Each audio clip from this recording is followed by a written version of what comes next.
Memang kalau kita lihat nih Pak, ini kan untuk di tahun 2025 memang akan segera tiba begitu ya Pak. Tapi juga akan ada beban baru Pak bagi masyarakat Indonesia. Karena kalau kita lihat sejumlah harga barang jasa dan juga iuran wajib kemungkinan ini akan naik imbas dari kebijakan pemerintah Pak. Bagaimana Anda melihat hal ini Pak? Apakah ini juga nantinya akan membuat pertumbuhan ekonomi kita melambat?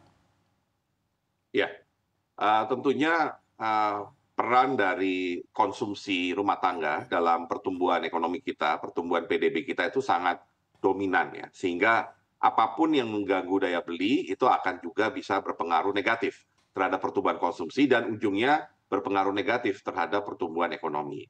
Nah, karenanya memang kita harus mencermati ya, apa saja yang kemungkinan terjadi pada tahun 2025.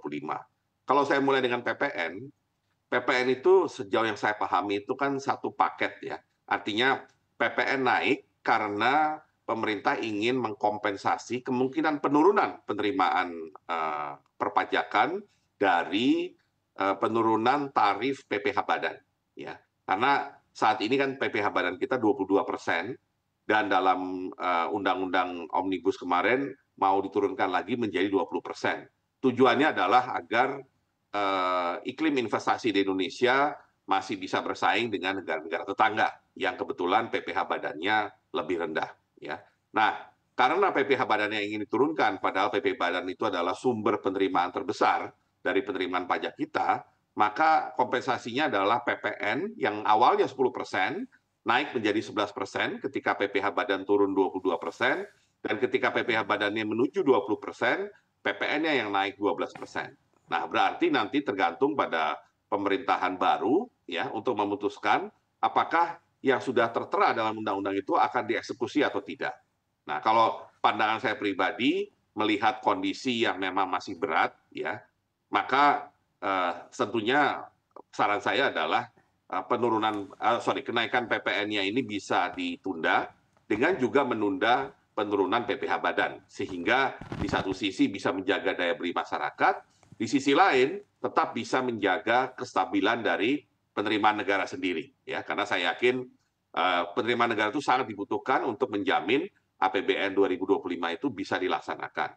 Nah, mengenai cukai minuman manis ya, boleh dibilang ini mungkin agak beda ya konteksnya, karena kalau PPN kan orang mau tidak mau akan terkena PPN ketika melakukan transaksi. Sedangkan minuman berpemanis ini kan pilihan ya. Artinya kita tidak harus tidak harus minum atau mengkonsumsi minuman berpemanis. Dan itu adalah tujuan dari cukai ya.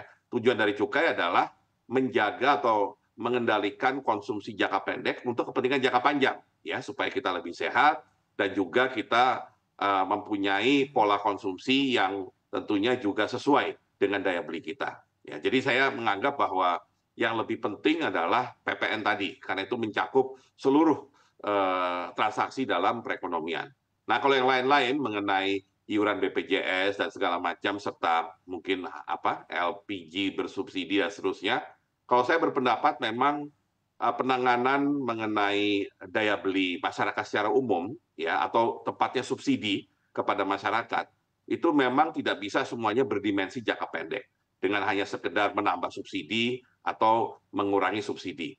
Tentunya harus dibuat, karena ini pemerintahan baru yang akan masuk, kita membuat sistem bantuan kepada masyarakat yang aspiring middle class dan yang near poor itu adalah dengan semacam bantuan langsung ya, artinya daripada kita mensubsidi harga barang tertentu akan lebih baik kalau kita memberikan bantuan langsung dan kemudian kita tentukan bahwa target yang menerima itu tidak harus semuanya yang berada di bawah garis kemiskinan, tapi kita definisikan bahwa yang menerima itu adalah misalnya kelompok masyarakat 30% kelompok 30% kelompok masyarakat dengan income terendah ya, jadi tidak harus semuanya yang di bawah poverty line, tapi ada juga yang masuk near poor, bahkan ada yang masuk aspiring middle class.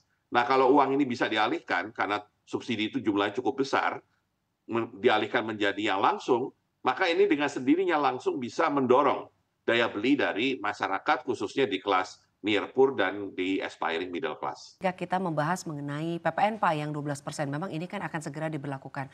Anda sendiri melihat apakah PPN 12% ini benar-benar tidak perlu lagi untuk dikaji ulang? Karena mengingat kalau kita lihat Pak, PPN 11% begitu ya Pak, bagi sebagian kelompok masyarakat ini dirasakan berat. Dan apakah PPN 11% yang selama ini sudah ditetapkan oleh pemerintah ini ternyata memang tidak sesuai dengan target penerimaan yang diharapkan oleh pemerintah sehingga harus menaikkan ke 12%. Bagaimana tanggapan Anda terkait dengan hal ini Pak Bambang?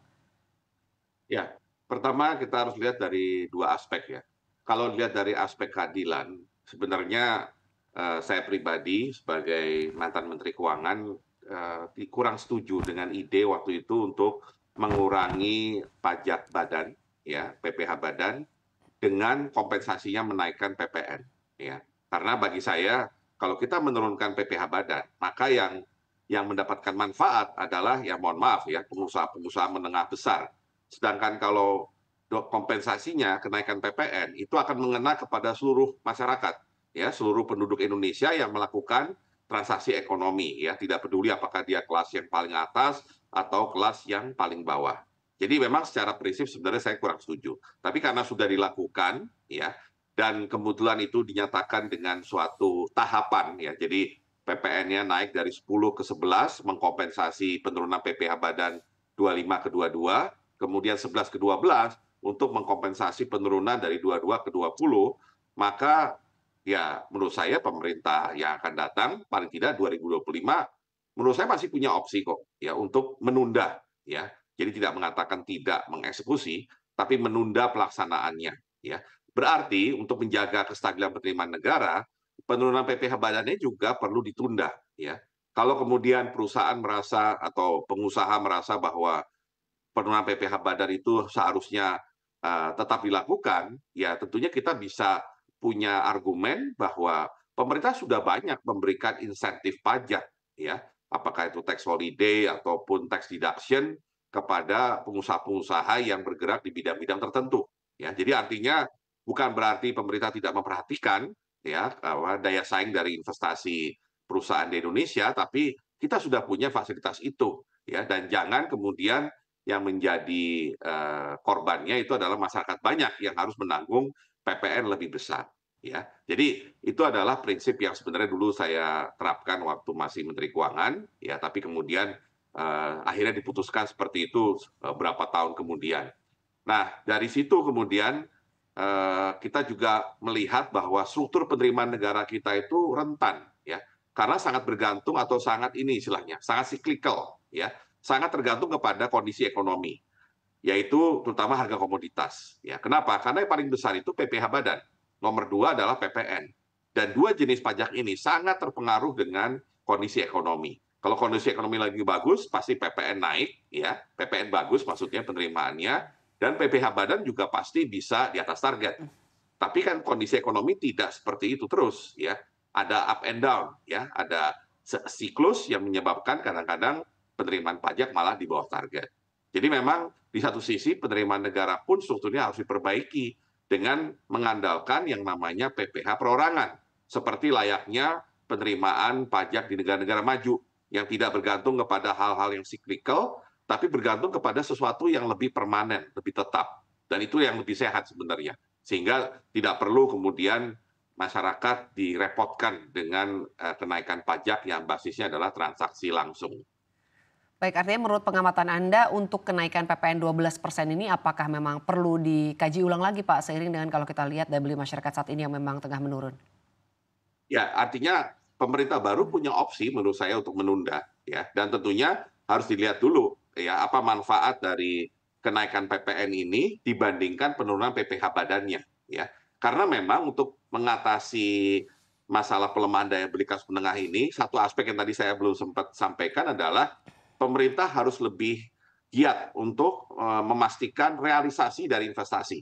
Artinya pertama menarik investasi lebih banyak, untuk kemudian membuka lapangan kerja, ya, atau misalnya memperluas, ya, perusahaan-perusahaan yang sudah ada melakukan investasi baru dengan ekspansi, ya, sehingga bisa menambah lapangan kerja, menambah income, dan itu juga merupakan bagian dari upaya untuk pengurangan untuk mengurangi tekanan terhadap daya beli kelas menengah ya. Tapi memang kalau menarik investasi kan jangan hanya mengandalkan kepada tarif pajak yang lebih murah dengan misalnya tax holiday saja atau dengan PPh badan yang lebih rendah. Tapi yang lebih baik adalah memberikan kepastian hukum dalam berinvestasi itu sendiri. Itu jauh lebih penting daripada kita melakukan simulasi dengan menaik turunkan tarif pajak maupun memberi insentif pajak atau tidak gitu.